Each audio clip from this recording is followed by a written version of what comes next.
Okay, I'm going to be honest with you. The only thing that gets me out of bed most mornings is the thought of that first cup of coffee. You know what I'm talking about, that incredible smell, the warmth, it's just essential.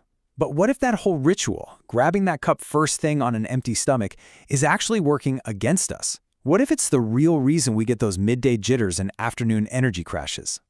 Well, today we're going to look at the science of what's really going on inside your body with that morning cup. We're going to talk about something called the cortisol clash, what's happening in your gut, and a wild blood sugar roller coaster you might not even know you're on. And hey, don't panic. This is not me telling you to quit coffee. No way. This is about one tiny tweak to your routine that changes everything so you get all the good stuff without any of the bad.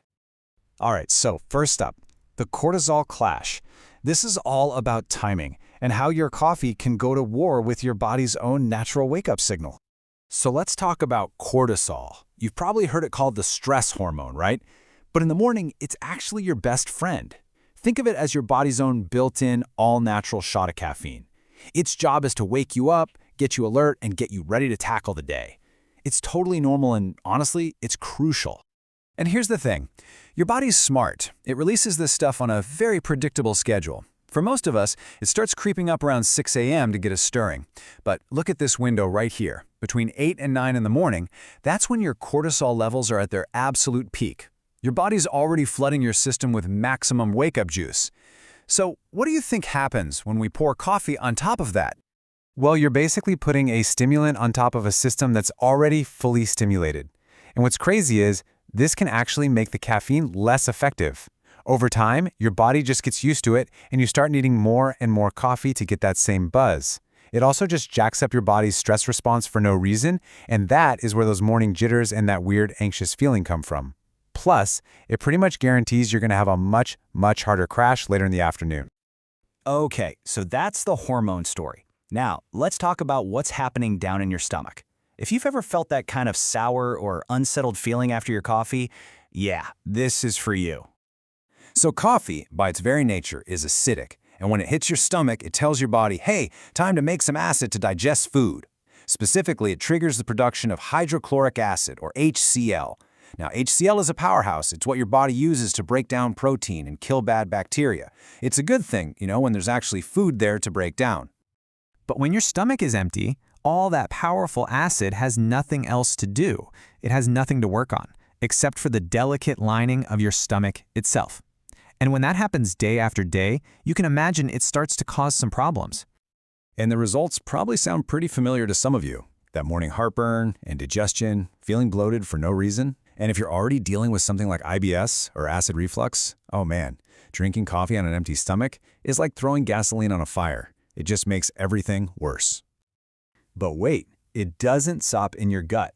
That first cup of coffee sets off a whole chain reaction. And that brings us to our next point, a really surprising one that affects your energy and your cravings for the rest of the day, the blood sugar roller coaster. So get this. Recent studies have shown that drinking a strong cup of coffee before you've eaten anything can seriously mess with your body's ability to handle sugar. The scientific term is impaired glucose tolerance, but what it really means is your body just gets worse at its job of managing blood sugar for the whole morning. Just look at this. It shows exactly what happens. Let's say you have some toast or a bowl of cereal for breakfast. If you eat it without having coffee first, you get a normal, manageable little spike in your blood sugar. But if you have your coffee first and then eat the exact same meal, whoa, your blood sugar spikes way higher. Your body basically overreacts to the sugar. And we all know the rule. What goes up must come crashing down. That much bigger spike means you're setting yourself up for a much harder crash a couple hours later. And that's when you feel tired, you get that brain fog, and suddenly all you can think about is grabbing a donut or something sugary to get your energy back. It's a vicious cycle, and it all started with that first cup of coffee. Okay, so after hearing all of that, you might be thinking, great, so I have to quit coffee? But no, absolutely not. The solution here is so much simpler. It's not about quitting, it's about timing. There's a much better way to do this. So here it is, the perfect coffee routine in 3 super simple steps. Step 1, hydrate. Before you do anything else, drink a big glass of water. Your body is dehydrated after sleeping all night. Step 2, and this is the big one, wait. Just wait about 90 minutes after waking up before you have that coffee. Let your cortisol do its thing first. And step 3, eat something. It doesn't have to be a 5-course breakfast. Even just a banana, a yogurt, or a handful of almonds is enough to create a buffer in your stomach. So remember this number, 90 minutes. That's the magic number. By waiting just an hour and a half, you let your body's natural hormone rhythm work for you, not against you. And you'll find the caffeine gives you a much smoother, longer-lasting energy boost, without the jitters, without the anxiety, and without upsetting your stomach. It's a total game changer.